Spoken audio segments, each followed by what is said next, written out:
코로나19 하루 확진자는 오늘 다시 늘었습니다. 특히 하루 사이에 숨진 사람이 13명으로 지난 3월 이후에 가장 많습니다.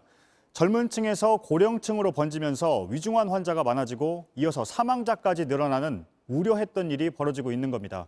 당장 산소 마스크를 써야 하는 환자도 지금 200명이 넘습니다. 이번 주에만 적어도 70명의 중환자가 나올 걸로 예상되지만 병상은 해결되지 않고 있습니다. 이런 위기에서도 마치 딴 세상에 살듯이 또 혼자 사는 세상처럼 일탈을 하는 사람들이 있습니다. 먼저 오늘 확진자 상황을 이한주 기자가 보도합니다. 제천 김장 모임에서 23명이 감염됐습니다. 천안에서는 마을 주민 7명이 확진됐습니다. 모두 시작은 가족 모임이었습니다. 집안에서 마스크를 벗고 오랫동안 이야기했습니다. 집이니까, 가족이니까 괜찮겠지 한 겁니다. 실제로 최근 2달 사이 연령대별 감염 경로는 60대 이상을 제외하고는 가족 또는 지인 감염이 가장 많습니다.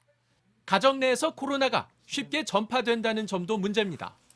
전 세계 20여 개 나라를 대상으로 한 연구 결과에서도 코로나19는 비슷한 감염병에 비해 가정 내 전파율이 월등히 높았습니다. 메르스의 3배, 사스의 2배입니다.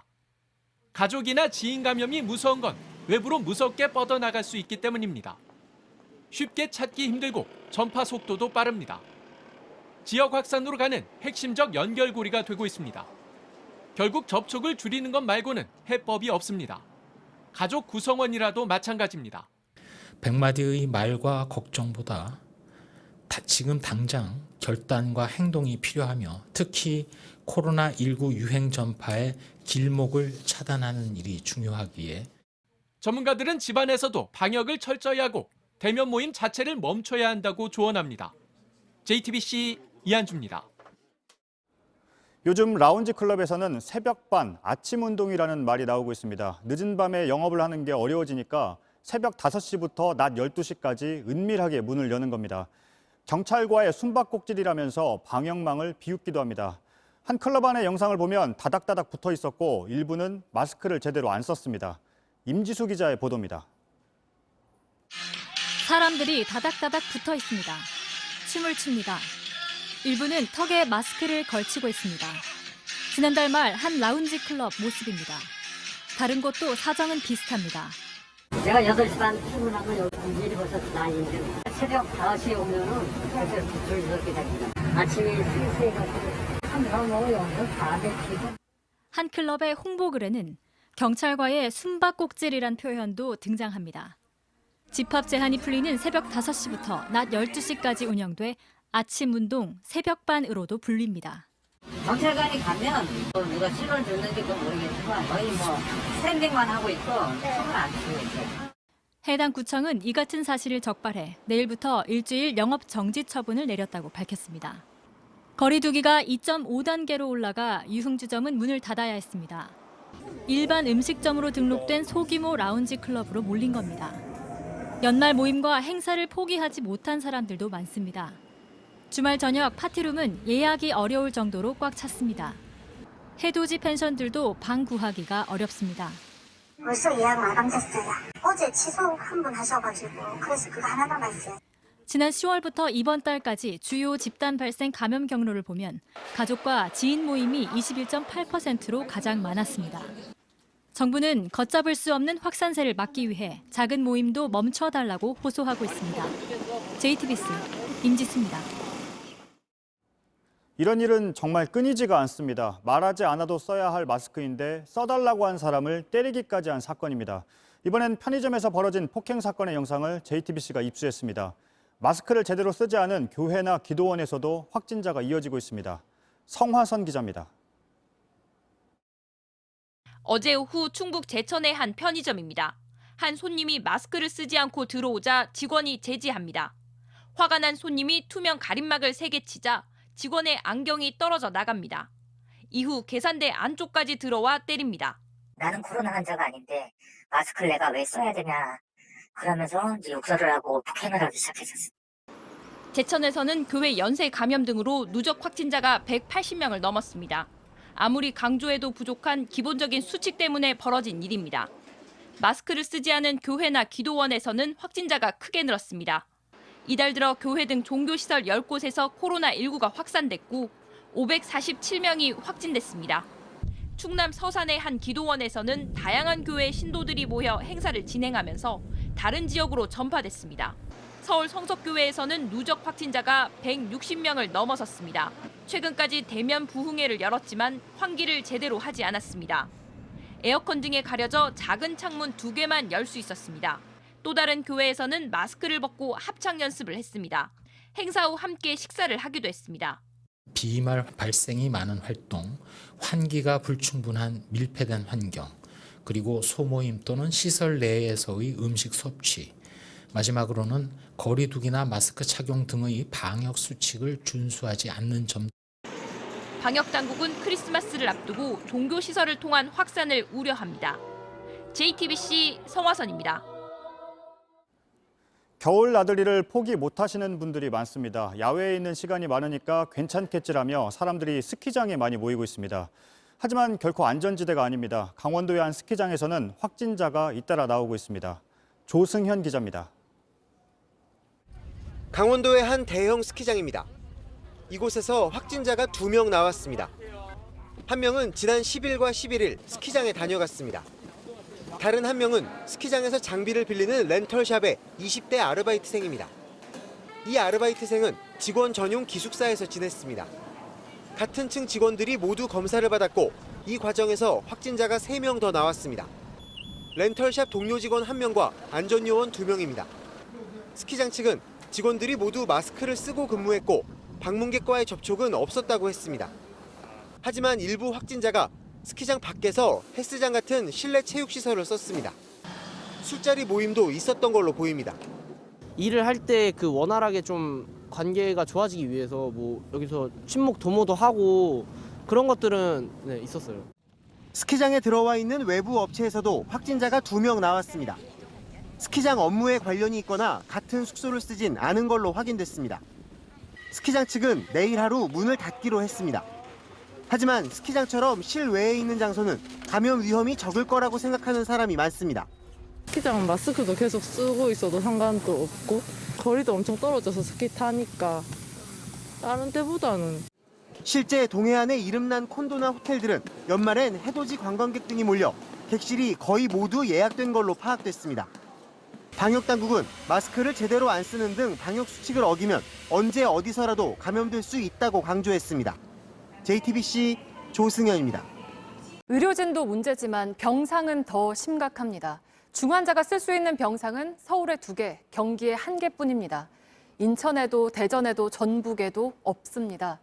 중환자가 쏟아져 나올 걸로 예상되는 이번 주가 걱정입니다. 최승훈 기자입니다. 국민건강보험공단 일산병원입니다. 10층부터 13층 병동을 비우고 코로나19 환자 치료에 쓰기로 했습니다.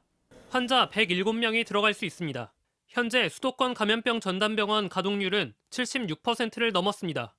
특히 서울과 경기도는 약 85%에 달합니다. 병상이 없으니 환자를 제때 옮기지 못합니다. 확진 판정을 받고도 이틀 넘게 집에서 기다리는 환자도 268명이나 됩니다. 가장 절박한 곳은 중환자 병상입니다. 위중증 환자가 한 달 새 4배 가까이 늘었기 때문입니다. 수도권에 있는 코로나19 중환자 전담 치료병상 148개 가운데 남은 건 3개뿐입니다. 수도권 주요 5개 대형 병원이 제공한 중환자 병상 39개도 이미 가득 찼습니다. 나머지 16곳도 이미 병상을 제공했거나 곧 마련할 계획입니다. 정부는 연말까지 중환자 병상 287개를 확보하겠다고 했습니다. 그런데 수도권에서 이번 주에 하루 10명씩 중환자가 나올 걸로 예상됩니다. 일주일 만에 최소 70명이 늘어날 수도 있습니다. 하지만 정부는 그 사이 중환자 병상을 얼마나 확보할 수 있을지 밝힐 수 없다고만 했습니다. 전문가들은 우리 의료 체계가 감당할 수 있는 수준을 넘어서고 있다고 설명했습니다. JTBC 최승훈입니다. 네, 지금 옆에 임소라 기자가 나와 있습니다. 상황이 이렇게 악화되기 전에 정부가 좀 발빠른 조치가 있었어야 하지 않았을까요? 네, 그래야 했지만 정부가 그러지 못했습니다. 지난 2015년 12월 메르스 사태 종식 이후에 정부는 중앙 또 권역별로 감염병 전문 병원, 감염병 전문 치료병원을 만들기로 했습니다. 그로부터 5년이 지났습니다. 2017년 서울의 국립중앙의료원을 중앙감염병 전문병원으로 바꿨고요. 그리고 조선대병원은 호남권역의 감염병 전문병원으로 지정만 됐습니다. 국립중앙의료원의 경우에는 확장 없이 기존 시설을 그대로 사용하고 있기 때문에 사실상 간판만 바꾼 셈이고요. 조선대병원은 예산은 받았는데 아직 새로 준비하지는 못했습니다. 네, 그래서 이제 또 결국은 민간 병원에 정부가 손을 벌릴 수밖에 없는 상황이 된 거죠? 네, 그래서 문제가 되는 겁니다. 정부가 미리 준비만 했다면 지금보다는 상황은 나았을 겁니다. 이 부분에 대한 비판은 당연한데요. 이미 상황은 벌어졌고 위급하다는 겁니다. 그래서 민간 병원들이 자발적으로는 나서기는 힘든 상황인데요. 상황을 어느 정도 해결하려면 감염병 관련 조항에 따라 동원령도 필요할 수 있습니다. 물론 그 전에 해결해야 할 것도 있는데요. 잠시 들어보시겠습니다. 중환자를 어디로 딴 데로 몰고 그 코로나 중환자를 위한 중환자 병상을 만드는 거죠. 근데 이제 우리가 걱정하는 것은 일반 중환자들을 어떻게 하려고 하는지 걱정이 되는 거죠. 네, 늦은 건 맞지만 정부가 적극적으로 나서야 할 것으로 보입니다. 네, 그리고 이제 백신 관련 얘기도 좀 해볼 텐데요. 우선 미국 상황부터 하나 보고 오겠습니다. 네, 미국에서도 코로나19 백신의 첫 접종이 이루어졌습니다. 노인에게 먼저 주사를 놨던 영국과 달리 의료진이 첫 대상이었습니다. 미국의 코로나19 사망자 수는 30만 명을 넘었습니다. 하지만 계획대로 백신이 보급된다면 내년 초여름쯤이면 마스크를 벗을 수 있다는 전망도 나옵니다. 워싱턴에서 김필규 특파원입니다. 3, 2, 1, vaccinate! 미국 뉴욕에서도 캘리포니아에서도 캐나다에서도 백신 접종이 시작됐습니다. 미국의 첫 접종자는 뉴욕의 산드라 린지 간호사였습니다. 린지는 지난 봄부터 목숨을 걸고 코로나19 환자들을 돌봤습니다. I just think also as a leader in the organization that I lead by example. I don't ask people to do anything that I would not do myself. And so I was happy to volunteer to be among the first. 각 주에선 병원과 요양원 종사자를 우선 대상으로 했고 접종 장면을 생중계했습니다. A자 장관은 내년 2월 말이면 이런 일반 약국 유통체인에서도 독감 예방 주사를 맞듯이 코로나19 백신 접종하는 모습을 볼 수 있을 거라고 했습니다. 모더나 백신도 이번 주말 식품의약국의 승인을 받으면 배포가 시작됩니다. 미 보건당국은 화이자에 추가로 1억 회분을 주문하는 협상에도 들어갔습니다. 다만 백신을 맞아도 한동안은 마스크를 써야 한다는 경고가 나옵니다. You still need to wear the mask. You still need to think of yourself as potentially contagious, even though you are protected from getting sick at a very high. 전문가들은 계획대로 백신이 보급됐을 때 미국에서 내년 초여름쯤 마스크를 벗을 수 있을 걸로 기대하고 있습니다. 워싱턴에서 JTBC 김필규입니다. 네, 그러면 우리나라 상황은 어떤지 보겠습니다. 임소라 기자, 먼저 오늘 치료제 승인 소식이 있죠? 네, 맞습니다. 방역당국이 코로나19 항체 치료제에 대해서 환자 치료 목적으로 식약처에 승인이 있었다고 밝혔습니다. 지난 11일에 승인이 있었고요. 곧 투약이 됩니다. 네, 그러면 이제 백신 소식을 좀 보겠습니다. 오늘 정세균 총리가 내년 1분기 접종 또 백신 추가 확보를 이야기를 했는데 이게 가능한 겁니까? 두 가지 다 쉽지 않습니다. 내년 2, 3월, 그러니까 상반기에 국내 백신 도입이 가능하도록 하겠다라는 건 그동안 정부가 내놓은 것과 같은 입장입니다. 국민들의 불안감이 커지자 오늘은 직접 총리가 나선 걸로 보입니다. 특히 어떻게 백신을 추가로 구매할 수 있을지에 대한 정부의 설명은 매우 부족합니다. 관련해서 오늘 정부의 입장 또 물었습니다. 현재 노력이 진행 중이기 때문에 최선을 다하고 있다고 했습니다. 역시나 같은 대답입니다. 네, 근데 이제 앞서 그 김필규 기자 보도처럼 화이자의 경우도 미국도 추가 구매가 어려운 상황 아닙니까? 네, 전문가들은 제약사들도 성구매가 꽉 차 있는 데다 특히 원료 수급 문제로 생산에 차질이 빚어질 수 있다 이렇게 경고하고 있습니다. 네. 선진국들의 확보 경쟁이 더 치열해질 수밖에 없습니다. 정부는 이와 관련해서 그런 상황이 우리나라에 영향을 미치지는 않으리라고 확신을 한다. 그럼에도 불구하고 여러 가지 발생하는 상황에 대해선 면밀하게 대비하고 준비하면서 진행하겠다고만 했습니다. 네, 그러면 제약사가 아니라 그 다국가 연합체 코박스 퍼실리티를 통해서는 어렵습니까? 어떻습니까? 네, 우리나라가 급하다고 해서 코박스를 통해서 국내에 더 많은 백신을 도입하기란 불가능한 구조입니다. 코박스 퍼실리티는 백신 균등 공급을 목표로 한 연합체이기 때문인데요. 우리나라 인구의 20%만 주는 구조입니다.